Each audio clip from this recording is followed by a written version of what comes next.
శ్రీరాముని కోసం జటాయువు ప్రాణం వదిలిన నిజమైన ప్రదేశం ఇదే. సీతమ్మ తల్లి యొక్క నిజమైన పాదం.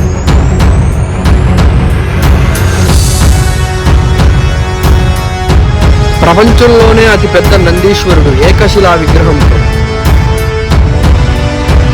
కేవలం కొన్ని గంటల్లో చెక్కిన నాగలింగం. గత 400 సంవత్సరాల నుంచి చెరగకుండా అలానే ఉన్న రక్తపు ఉరుకులు, గాలిలో వేలాడుతున్న స్తంభం కేవలం ఆ ఒక్క స్తంభం మీద ఆధారపడి ఉన్న గుడి మొత్తం.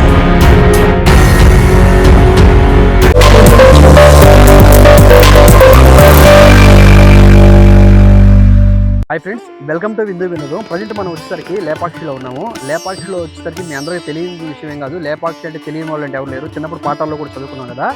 ఈ లేపాక్షిలో చూడదగిన ప్రదేశాలు వచ్చేసరికి అది ముఖ్యమైనవి 5 ఉన్నాయి. ఒకటి వచ్చేసరికి నంది, ఏకశిలా విగ్రహంతో ఒక పెద్ద నందిని రాతితో చెక్కారు. ఆ నంది అసలు ఎంత పెద్దదంటే నాకు తెలిసి అంతకన్నా పెద్ద నంది ఇంకోటి లేదు. నెక్స్ట్ వచ్చేసరికి జటాయువు. రావణాసుడు సీతాదేవిని అపహరించి తీసుకొని వెళ్తున్నప్పుడు ఇటువైపుగా వెళ్తుండగా ఆ జటాయువు అనే పక్షి రావణాసురుని అడ్డుకోవడానికి ప్రయత్నించగా రావణాసురుడు కత్తితో తన రెక్కను నరికేస్తాడు. ఇలాంటి ఎన్నో అద్భుతమైన. నెక్స్ట్ వచ్చేసరికి సీతమ్మ వారి పాదాలు కూడా ఇక్కడే ఉన్నాయి. అదే విధంగా నెక్స్ట్ వచ్చేసరికి ఏకశిలా విగ్రహంతో చేసిన శివలింగము, శివలింగం పైన 5 పడగలతో ఉన్న నాగేంద్ర స్వామి, అదొకటి.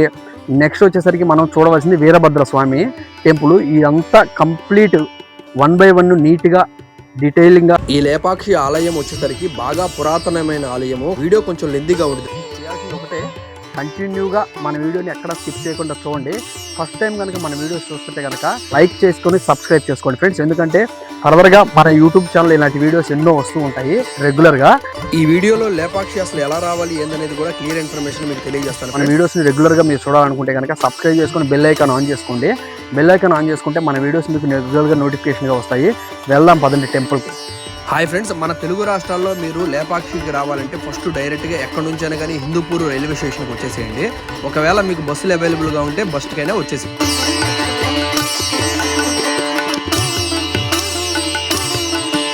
బస్ స్టాండ్ కాడికి కనుక వెళ్ళిన తర్వాత మీరు ఇదే ఇప్పుడు మీరు చూస్తున్నది హిందూపురం బస్ స్టాండ్. మీకు ఇక్కడ నుంచి డైరెక్ట్ గా లేపాక్షికి బస్సులు కూడా దొరుకుతాయి. ఒకవేళ ఫ్రెష్ అవ్వాలనుకుంటే కరెక్ట్ గా మీకు బస్ స్టాండ్ కి ఆపోజిట్ లో పే యూజ్ టాయిలెట్స్ అనేవి ఉంటాయి. ఇక్కడ మీకు చార్జ్ చేస్తారు. హాట్ వాటర్ కూడా అవైలబుల్ గా ఉంటాయి. అదే ఒకవేళ మీరు ఫ్యామిలీస్ తో వస్తే వీటికి ఆపోజిట్ లోనే మీకు మారుతి లాడ్జ్ అని ఉంటుంది. ఇది వచ్చేసరికి మీరు ఫ్యామిలీతో కనుక వస్తే లగేజ్ మొత్తం ఇక్కడ పెట్టేసేసుకొని మీరు డైరెక్ట్ గా లేపాక్షికి వెళ్ళిపోయి అక్కడ దర్శనం చేసుకుని డైరెక్ట్ గా ఇక్కడికి వచ్చి ఇక్కడ నుంచి డైరెక్ట్ గా మీరు మీరు డైరెక్ట్గా లేపాక్షి వెళ్ళి అక్కడే స్టే చేసి అక్కడే దర్శనం చేసుకొని చూసుకోవాలనుకుంటే మీకు ఉన్న ఒకే ఒక ఆప్షన్ హరిత రిసార్ట్స్. ఇది చాలా బాగుంటుంది, మెయింటెనెన్స్ కూడా చాలా బాగుంటుంది. అదేవిధంగా ఒక రూమ్కి వచ్చేసరికి 1000 రూపీస్, అలా 1000 నుంచి 1500 మధ్యలో ఉంటుంది. ఇది ఇప్పుడు మీరు చూస్తున్నది ఇదే హరిత రిసార్ట్స్. కరెక్ట్గా మీకు లేపాక్షి బస్ స్టాప్ బస్ అయితే ఎక్కడైతే దించదు దానికి కొంచెం పక్కకు వస్తే ఆపోజిట్లోనే ఉంటుంది. ఇక్కడ కూడా మీరు స్టే చేయాలనుకుంటే ఇక్కడ కూడా స్టే చేయొచ్చు ఫ్రెండ్స్. ఇప్పుడు మీరు చూస్తున్నారు కదా ఫ్రెండ్స్, ఆర్చ్ ఇదే. లేపాక్షిలో మనం టెంపుల్ కాడికి వెళ్ళాలనుకుంటే ఎంట్రన్స్ లో మెయిన్ ఆర్చ్ ఇదే. మనం ఫస్ట్ వచ్చేసరికి జటాయు పార్క్ ఉంది ఫ్రెండ్స్. జటాయు పార్క్కి వెళ్ళి వచ్చిన తర్వాత దర్శనానికి వెళ్దాం ఫ్రెండ్స్. ఇప్పుడు మీరు చూస్తున్నారు కదా జటాయు పార్క్లో మనం కవర్ చేయాల్సిన ప్లేసెస్ ఇవన్నీ. ఇవి జటాయు పార్క్కి లో ఉంటాయి. ఇక్కడికి వచ్చేసరికి ఈ విధంగా పార్కింగ్ టికెట్స్ రేట్స్ వచ్చేసరికి ఈ విధంగా ఉంటాయి. జటాయు పార్క్ వెళ్ళాలనుకుంటే మనం మెయిన్ రోడ్ లో నుంచి ఒక 5 to 10 minutes లోపలికి నడిచి వెళ్ళాలి ఫ్రెండ్స్. ఇప్పుడు మీరు చూస్తున్నారు కదా ఇదే ఫుల్ పార్క్. ఇప్పుడు మనకి మీకు లాంగ్ నుంచి చూపిస్తాను. ఇప్పుడు అక్కడికి వెళ్ళిన తర్వాత దగ్గర నుంచి మీకు అన్ని క్లియర్గా చూపిస్తాను. ఇప్పుడే మనం జస్ట్ జటాయు పార్క్ ఎంట్రన్స్ కాడికి వచ్చేసాము. ఇదే ఫ్రెండ్స్ జటాయు పార్క్ ఎంట్రన్స్. ఇక్కడ మెయిన్ ఇక్కడ ఇన్స్ట్రక్షన్స్ వచ్చేసరికి ఇవన్నీ ఖచ్చితంగా ఫాలో అవుతుంది. ఎంట్రీ టికెట్ వచ్చేసరికి 10 రూపీస్ ఛార్జ్ చేస్తారు ఫ్రెండ్స్. ఎంట్రన్స్ టికెట్ తీసుకున్నాము ఫ్రెండ్స్, ఇదే టికెట్. ఇక్కడ ఒకటి మెయిన్ థింగ్ ఏంటంటే ఫ్రెండ్స్, బయట అవుట్ సైడ్ ఫుడ్ని లోపలికి అలౌడ్ చేయరు. మొత్తం ఇక్కడే లోపల మీకు ఏమేమి కావాలో అన్నీ ఇక్కడ దొరుకుతాయి. అవుట్ సైడ్ ఫుడ్ మాత్రం అసలు స్ట్రిక్ట్గా అలౌడ్ చేయడు. ఇప్పుడు చదువు ఒకటి వచ్చేసరికి డ్రోన్స్ ఒకటి, హెవీ కెమెరాలు ఒకటి మీరు తీసుకెళ్తానికి ఇక్కడ యాక్సెప్ట్ చేయరు. వాటికి కావాలనుకుంటే మీరు ఎక్స్ట్రాగా ఛార్జ్ చేసుకొని వాటికి తీసుకెళ్తారు. స్ట్రిక్ట్గా ఖచ్చితంగా ఇవి మాత్రం ఫాలో అవ్వాల్సిందే ఫ్రెండ్స్. ఇక్కడ ఇప్పుడు మీరు చూస్తున్నారు కదా ఫ్రెండ్స్, ఇదే ఇక్కడ మనకి స్నాక్స్ కావాల్సిన ఏమైనా కావాలన్నా, జ్యూసెస్ కావాలన్నా, టీ కావాలన్నా ఏమన్నా కావాలంటే ఇక్కడే దొరుకుతాయి. పిల్లల పక్కనే వచ్చేసరికి చిన్న చిల్డ్రన్స్ పార్క్ ఒకటి ఉంది. మీ చిల్డ్రన్స్ని ఇక్కడ వదిలేస్తే ప్రశాంతంగా కాసేపు ఆడుకోవడానికి కూడా వాళ్ళకి చాలా కన్వీనియంట్గా ఉంటుంది. చిన్న పార్కే, పెద్ద హెవీగా ఏముండదు, చుట్టూ గ్రీనరీ ఉంటుంది, చూస్తానికి చాలా బాగుంటుంది. ప్రశాంతంగా కాసేపు ఇక్కడ రిలాక్స్ అవ్వడానికి కూడా చాలా బాగుంటుంది. అదేవిధంగా మీకు ఇక్కడ నుంచి జటాయు వ్యూ పాయింట్ కూడా చూపిస్తాను, ఒకసారి చూడండి ఫ్రెండ్స్.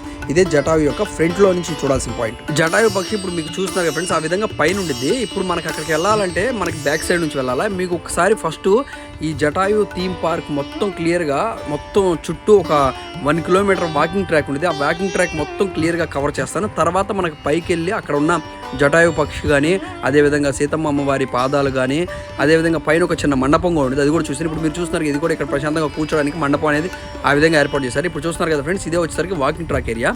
ఈ వాకింగ్ ట్రాక్ ఏరియాలో మీకు 2 వైపులా కూర్చోడానికి ఇట్లా చైర్స్ కానీ, ప్రశాంతంగా కూర్చోవడానికి అంతా చాలా నీట్గా ఉంటుంది మెయింటెనెన్స్. ఇప్పుడు చూస్తున్నారు కదా ఇట్లా కొంచెం ఇవన్నీ వచ్చేసరికి ఈ విధంగా చెట్లకు ఆపోజిట్లో ఈ విధంగా బెంచెస్ ఈ విధంగా ఏర్పాటు చేశారు. ప్రశాంతంగా మీరు కాసేపు ఇక్కడ ప్రశాంతంగా కూర్చొని రిలాక్స్ అవ్వడానికి చాలా బాగుంటుంది. చూడండి ఫ్రెండ్స్, ఇదంతా ఒకసారి మీకు వ్యూ మొత్తం చూపిస్తాను, క్లియర్గా చూడండి.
చూసారు కదా ఫ్రెండ్స్ ఎలా ఉంది. ఇప్పుడు వచ్చేసరికి మనం డే టైంలో వచ్చాం కాబట్టి ఇలా ఉంది. అదే ఒకవేళ మనం ఈవినింగ్ టైంలో కనుక వస్తే ఇదంతా పార్క్ అంతా నీట్గా చిన్న చిన్న షాప్స్ అవన్నీ ఉంటాయి. నైట్ పూట, ఈవినింగ్ పూట అయితే కొంచెం ఇంకా బాగుంటుంది. ఇప్పుడు మనం వెళ్ళాల్సిన జటాయు వ్యూ పాయింట్ చూస్తానికి వెళ్ళాల్సింది ఈ మెట్లకి పైకి వెళ్ళాలి ఫ్రెండ్స్. పదండి వెళ్దాము, ఈ మెట్లలో నుంచే వెళ్ళాలి పైకి.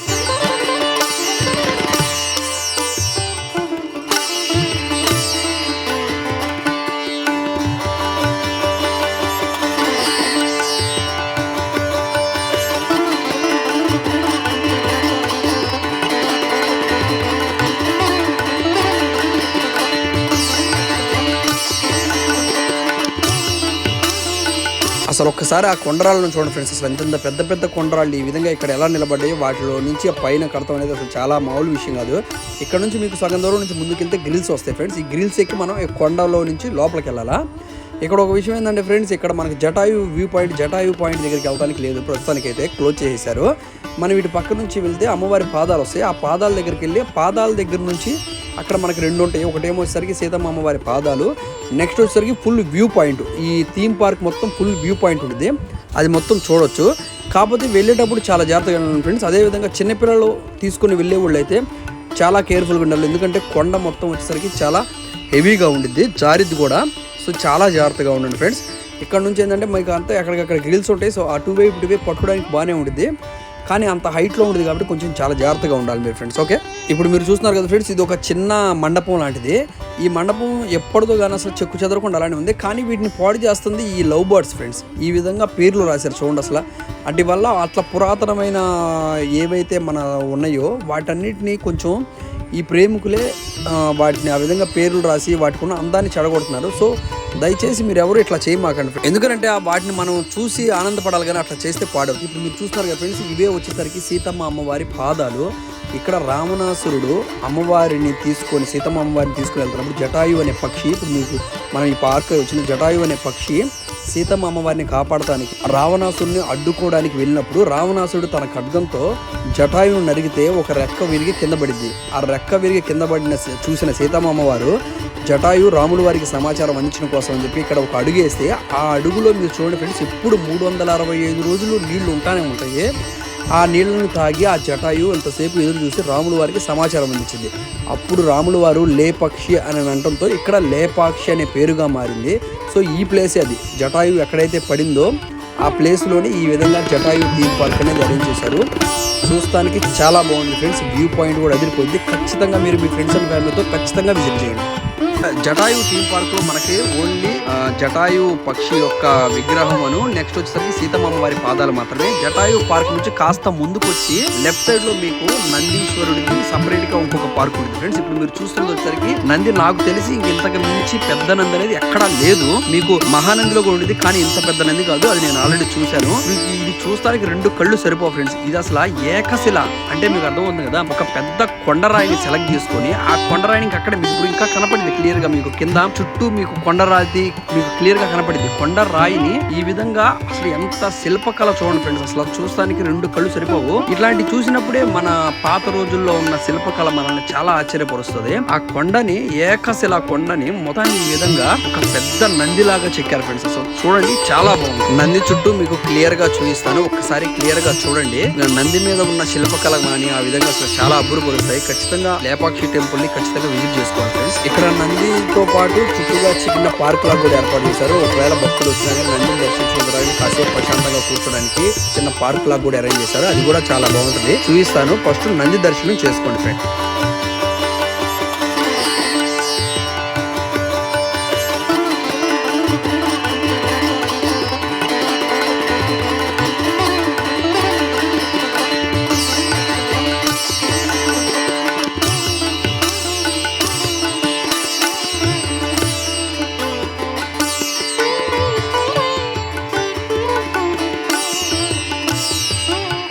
ఇప్పుడు ఈ పార్క్ లో మీకు వచ్చేసరికి ఇట్లా ఈ విధంగా బెంచెస్ ఏర్పాటు చేశారు చెట్ల కింద. చాలా చల్లగా ఉంటది, చాలా బాగుంటది. మేము వెళ్ళినప్పుడు క్లైమేట్ ఇంకా చాలా బాగుంది. ఎండగా ఉన్నప్పుడు మరి ఎలా ఉంటుందో మనకు తెలియదు. ఇక్కడ వచ్చేసరికి వాటర్ ఫెసిలిటీ ఏర్పాటు చేశారు. సో అదే విధంగా కాస్త ముందుకెళ్తే మీకు ఈ విధంగా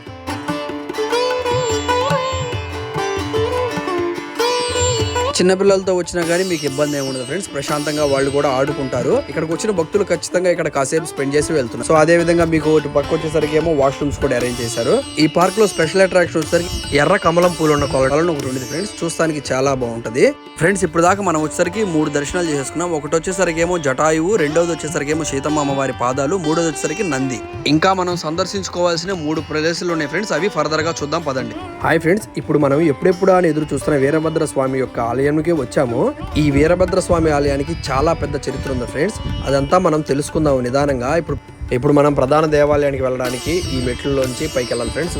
ఇక్కడ వచ్చేసరికి లెఫ్ట్ అండ్ రైట్ వచ్చేసరికి పార్కింగ్ అవైలబుల్ చేశారు. పార్కింగ్ ఛార్జెస్ అనేవి ఇక్కడ పే చేయాల్సి వచ్చింది. పైకి వెళ్ళగానే ఆలయానికి కుడి చేతి వైపున ఈ విధంగా పంపులు అనేది అరేంజ్ చేశారు. శుభ్రంగా కాళ్ళు కడుక్కొని మనం ఆలయంలోకి ప్రవేశిద్దాం పదండి. ఈ ఆలయం కట్టి దరిదాపుగా ఒక 500 సంవత్సరాల పైన అవుతుంది. కానీ ఆలయం చూడండి ఫ్రెండ్స్, చాలా హైట్ లో ఉంది. మరి అంటే ఇప్పుడు అంత హైట్ లో కడతానికి కారణం ఏంటంటే ఇదంతా ఒక పెద్ద కొండ కాబట్టి ఇంత హైట్ లో ఉంది ఫ్రెండ్స్. ఈ ఆలయ నిర్మాణం అప్పుడు ఏర్పాటు చేసిన ఫస్ట్ యొక్క ధ్వజస్తంభం ఇది. శ్రీకృష్ణదేవరాయల కాలంలో ఏర్పాటు చేసిన ధ్వజస్తంభం ఫ్రెండ్స్. ఇది చూడండి ఒక్కసారి. లోపల నిర్మాణం అంతా గుడి నిర్మాణం తర్వాత చేశారు. ఫస్ట్ ఏర్పాటు చేసిన ధ్వజస్తంభం. ఫస్ట్ మీకు ఈ వీడియోలో క్లియర్గా ఆలయానికి కుడివైపుని కానీ ఎడమ వైపు కానీ పెద్ద పెద్ద పార్కులు అనేది ఏర్పాటు చేశారు.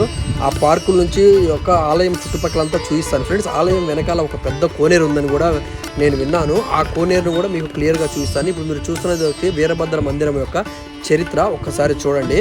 ఇక్కడ నుంచి మనం ఇట్లా ఇప్పుడు మీరు చూస్తున్న వచ్చేసరికి ఆలయానికి కుడివైపున ఉన్న పార్క్ ఏర్పాటు చేశారని చెప్పారు కదా, ఆ పార్క్కి వెళ్తున్నాం. ఆ పార్క్ లోపల నుంచి బ్యాక్ సైడ్కి వెళ్దాం, ఒకసారి చూద్దాం పదండి. వెళ్తా ఇరువైపులా చెట్లతో ఈ విధంగా నీట్గా అరేంజ్మెంట్స్ అనేవి చేశారు.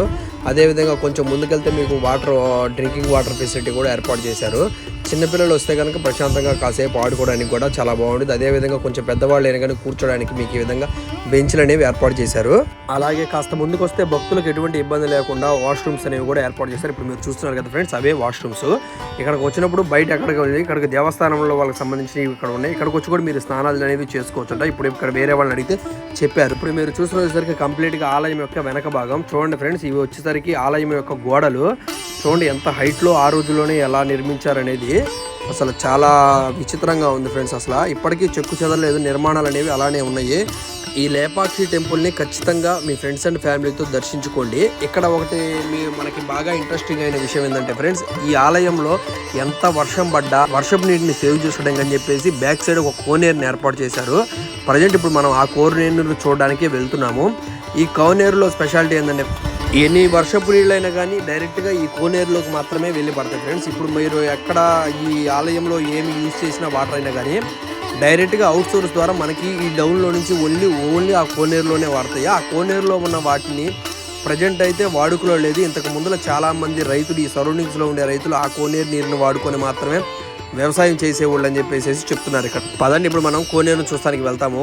జాగ్రత్తగా ఇటు వచ్చినప్పుడు మాత్రం చాలా జాగ్రత్తగా ఉండండి ఫ్రెండ్స్. ఆ బండర్ రాళ్ళు ఏంటంటే కొంచెం బాగా వాన వల్ల ఎండ్ల వల్ల కానీ అవి కొంచెం జారుతున్నాయి, అంటే దాని పదును అనేది పోయి స్మూత్ అయిపోయినాయి. చాలా జాగ్రత్తగా ఉండండి. ఇక్కడ నుంచి పడితే కనుక ఇంకేం లేదు, డైరెక్ట్గా కోనేరులో పడతామే. ఇప్పుడు మీకు ఎదురుగా కనపడుతుంది కదా ఫ్రెండ్స్, ఆ కోనేరు చూడండి. కోనేరుకి మళ్ళీ మధ్యలో మండపం కూడా ఏర్పాటు చేశారు.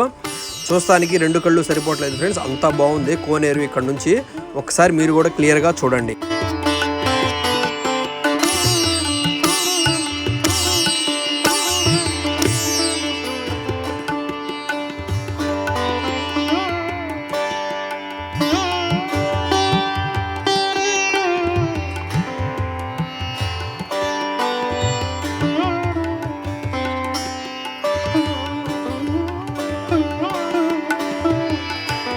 ఇప్పుడు మీకు ఎదురుగా కనపడుతున్న వచ్చేసరికి ఒక దేవాలయం ఫ్రెండ్స్. కాకపోతే ప్రజెంట్ వాడుకలో అనేది లేదు, కానీ యొక్క నిర్మాణం మాత్రం చెక్కు చెదరలేదు, అప్పటికి ఇప్పటికీ అలానే ఉంది.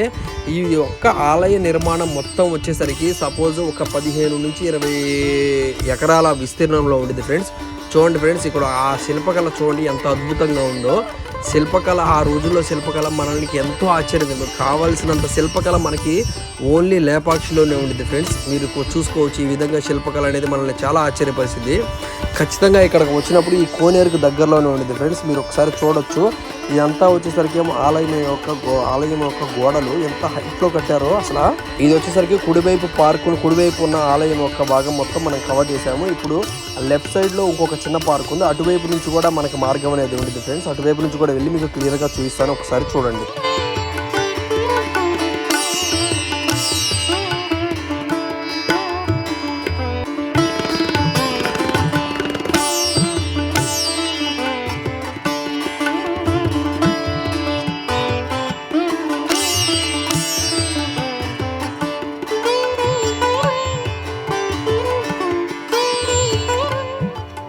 ఇప్పుడు మీరు చూస్తున్నారు ఇదే ఫ్రెండ్స్ మనకి ఆలయానికి ఎడమ చేతి వైపు ఉన్న పార్కు. ఇక్కడ కూడా అంతే బల్లలు అనేది ఏర్పాటు చేశారు. పార్క్ మెయింటెనెన్స్ అంతా చాలా నీట్గా ఉంది. అలానే కొంచెం ముందుకి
ఆలయానికి ఇటు నుంచి కూడా ఇంకొక ద్వారం ఉంది ఫ్రెండ్స్ లోపలికి వెళ్ళడానికి. కానీ ఇంతకు ముందు అయితే దర్శనాలు ఇటువైపు నుంచి కూడా చూసుకునేవాళ్ళంట, దర్శనం చేయించేవాళ్ళు. కానీ ఇప్పుడు ప్రజెంట్ ఓన్లీ ఎదురువైపు నుంచి మాత్రమే దర్శనాలు అనేది చేస్తున్నారు. ఇంతకు ముందు జనం వచ్చేటప్పుడు ఇక్కడ పార్కింగ్ అనేది చేసుకుని ఇటు నుంచి లోపలికి వచ్చేవాళ్ళు ఫ్రెండ్స్.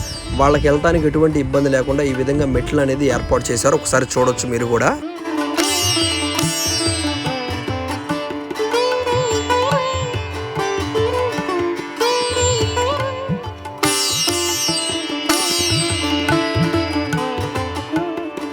ఇప్పుడు మనం వీరభద్ర స్వామి వారి యొక్క దర్శనానికి వెళదాం పదండి ఫ్రెండ్స్. ఇప్పుడు మీరు చూస్తున్నారు కదా, ఇదే శ్రీ వీరభద్ర స్వామి వారి యొక్క ఆలయానికి వెళ్ళడానికి ప్రధాన ద్వారం ఇదే ఫ్రెండ్స్. ఒకసారి చూడండి. ఈ ఆలయం యొక్క చరిత్ర గురించి మాట్లాడుకున్నట్లయితే ఈ ఆలయం వచ్చేసరికి శ్రీకృష్ణ దేవరాయల హయాంలో నిర్మాణం అనేది జరిగింది ఫ్రెండ్స్. శ్రీకృష్ణ దేవరాయలు తమ్ముడైన అచ్యుత దేవరాయలు దగ్గరలో ఉన్న పెనుగొండని రాజధానిగా చేసుకుని పరిపాలిస్తున్న టైంలో అచ్యుతరాయుల వారి రాజ్యంలో కోశాధికారిగా ఉన్న విరూపన్న చేత నిర్మించబడిన ఆలయమే ఈ వీరభద్ర స్వామి వారి ఆలయం.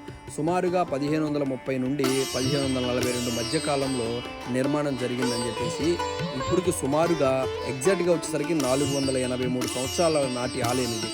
సో అందువల్ల ఇంత పురాతనమైన ఆలయాన్ని ఖచ్చితంగా దర్శించుకోవాలి ఫ్రెండ్స్. ఇప్పుడు ఈ ఆలయం యొక్క స్థల పురాణం తెలుసుకుందాం పదండి. ఈ ఆలయం నిర్మించక ముందు ఇప్పుడు మీరు చూస్తున్న ప్రాంతం అంతా ఒక 5 ఎకరాల కొండ. ఈ గుడి కింద ఉన్న ఆ కొండ తాబేలు ఆకారంలో ఉండడం విశేషం. ఆ రోజుల్లో ఈ కొండ పైన రామలింగం, అదే విధంగా హనుమలింగం అని చెప్పేసి 2 లింగాలు ఉండేవంట ఫ్రెండ్స్. రాముడు ప్రతిష్ఠించిన లింగాన్ని రామలింగం అని, హనుము ప్రతిష్ఠించిన లింగాన్ని హనుమలింగం అని చెప్పేసి పిలుచుకునేవాళ్ళు. కానీ అది ఇప్పటి నుంచి కాదు ఫ్రెండ్స్, ఎప్పటి నుంచో త్రేతాయుగం కాలం నాటి నుంచి ఉన్న లింగాలంట ఫ్రెండ్స్ అవి. ఈ రెండింటితో పాటు సీతమ్మ వారి పాదము, అదేవిధంగా చోళరాజు ప్రతిష్ఠించిన శివలింగం కూడా ఇక్కడే ఉండేదండి ఫ్రెండ్స్. ఈ గుడి కట్టక ముందు ఇవన్నీ చూసిన విరూపణ ఇక్కడ ఒక దేవాలయం కడదామని చెప్పేసి వెళ్ళి అప్పుడు రాజుగా ఉన్న అచ్యుతరాయుల వారికి వెళ్ళి సంప్రదించి చెప్పారు. చెప్పినప్పుడు అచ్యుతరాయులు వారు సరే అలాగే కడదామని చెప్పేసి నిధులను సమకూర్చారు. అలా తరువాత ఈ దేవాలయ నిర్మాణం అనేది మొదలైంది. ఎటువంటి ఫౌండేషన్ అనేది లేకుండా అప్పుడు ఉన్న విరూపన్న ఈ దేవాలయాన్ని నిర్మించారు కొండ మీద.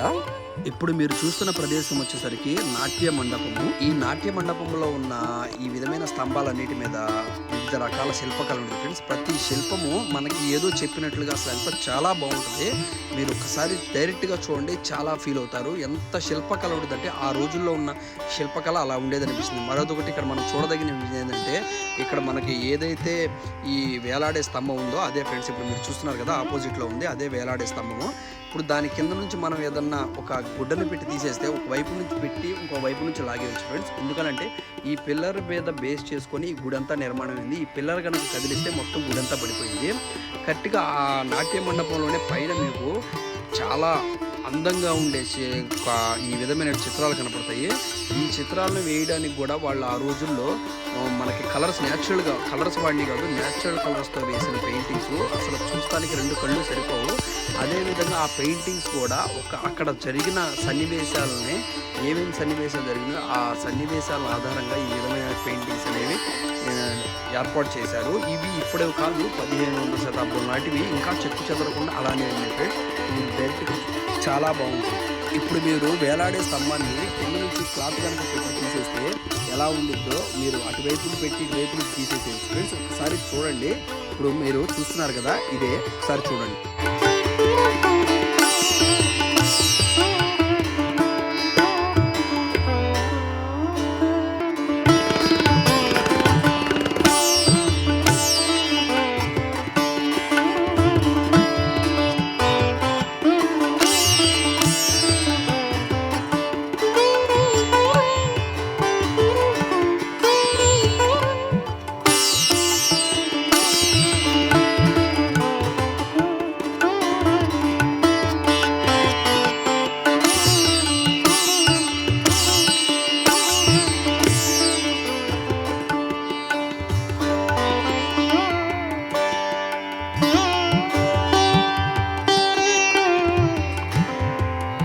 మనం తెలుసుకోవాల్సిన మరొక విషయం వచ్చేసరికి జక్కన్న హంపన్న అనే 2 శిల్పుల గురించి. ఇప్పుడు మీరు చూస్తున్న నాగలింగం ఉంది కదా ఫ్రెండ్స్, ఈ నాగలింగాన్ని కొన్ని గంటల వ్యవధిలోనే 2 శిల్పులు కలిసి చెక్కారంటే మీరు నమ్మగలుగుతారు ఫ్రెండ్స్. ఆ రోజుల్లో అలా జరిగి 2 శిల్పులు వాళ్ళ ఇంటికి భోజనానికి మధ్యాహ్నం ఇంటికి వచ్చారు. ఇంటికి భోజనానికి వచ్చినప్పుడు వాళ్ళ అమ్మని భోజనం పెట్టమని అడిగితే వాళ్ళమ్మ, అయ్యా ఈరోజు పండగ, ఒక 10 నిమిషాలు కాస్త ఆగండి, నేను ఈరోజు ప్రిపేర్ చేసుకొని తీసుకొస్తా అని చెప్తే వీళ్ళు ఖాళీగా ఉండకుండా ఏదో ఒకటి చేయాలి కదా అన్నట్టుగా వచ్చి ఆ ఎదురుగా ఉన్న ఆ నాగపాము పడగలు ఏదైతుందో 7 పడగల పాముని వాళ్ళు కొన్ని గంటల వ్యవధిలోనే చెక్కేశారు.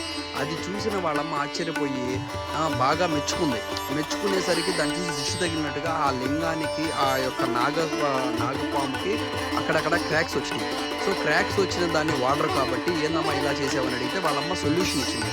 ఆ నాగపాము పడగల కింద ఒక లింగాన్ని ఏర్పాటు చేయండి మధ్య లింగాన్ని ఏర్పాటు చేస్తే అందరూ పూజించుకుంటారు, ఇబ్బంది ఏమి ఉండదని చెప్పిన తర్వాత అక్కడ ఒక లింగాన్ని తీసుకొచ్చి ప్రతిష్ఠింపచేసి ఇప్పుడు అక్కడ ఆ విధంగా పూజలు అనేవి జరుగుతున్నాయి. నెక్స్ట్ మనం ఇప్పుడు చూడవలసిన ఇంకొక ప్రదేశం వచ్చేసరికి 15వ శతాబ్దం నుంచి ఇప్పటిదాకా చెరగని రక్తపు మరకల గురించి ఇప్పుడు మనం మాట్లాడుకుందాం. ఈ గుడి నిర్మాణం జరుగుతున్నప్పుడు అచ్యుత దేవరాయలు వారు చనిపోతారు. చనిపోయిన తర్వాత నెక్స్ట్ అలియదేవరాయలు రాజ్యాన్ని అధిష్ఠించిన తర్వాత కొంతమంది మన విరూపన్న మీద చాడీలు చెప్తారు, వెళ్ళి గుడి కట్టకుండా డబ్బులు వాడుకుంటున్నారని చెప్పిన తర్వాత తెలియకుండా అలియదేవరాయలు విరూపన్నకి శిక్ష విధిస్తారు. ఏంటంటే ఆ శిక్ష 2 కళ్ళు తీసేసేయి. అప్పుడు భటులు వచ్చి విరూపన్న దగ్గరకు, నీకు రాజు ఈ విధంగా శిక్ష విధించారు, నువ్వు ఖచ్చితంగా ఇప్పుడు రావాలని అడిగితే అప్పుడు విరూపన్న ఏమంటాడంటే, మీకు ఇప్పుడు ఏం కావాలా, నా 2 కళ్ళు తీసేసుకోవడం కావాలి కదా అని చెప్పేసి వెంటనే తన చేతిలో ఉన్న కత్తిని తీసి తన 2 కళ్ళను తీసి ఈ విధంగా విసిరివేస్తాడు. విసిరివేసినప్పుడు ఈ విధంగా పైన ఒకటి కింద ఒకటి ఈ విధంగా పడిన రక్తపు మరకలు ఇంతవరకు చెరగలేదు. సో ఖచ్చితంగా మీరు ఇక్కడికి వచ్చినప్పుడు ఇది కూడా చూడండి. అసలు చూస్తే మాకు అసలు ఎలా ఉందంటే, అసలు మన చరిత్రలో తెలుసుకోవాల్సిన చాలా విషయాలు ఉన్నాయి. ఖచ్చితంగా మీరు కూడా తెలుసుకోండి ఫ్రెండ్స్. ఇప్పుడు మీరు చూస్తున్నారు కదా ఫ్రెండ్స్, ఇవి వచ్చేసరికి ఏమో భోజనం చేసే ప్లేట్లు, ఆ రోజుల్లో రాతితో చేసిబడిన భోజనం ప్లేట్లు. భోజనం ప్లేట్లకి ఎదురుగా మీకు ఒక ఆంజనేయ స్వామి విగ్రహం ఉండేది ఫ్రెండ్స్. అసలు చూస్తానికి చాలా బాగుంటుంది.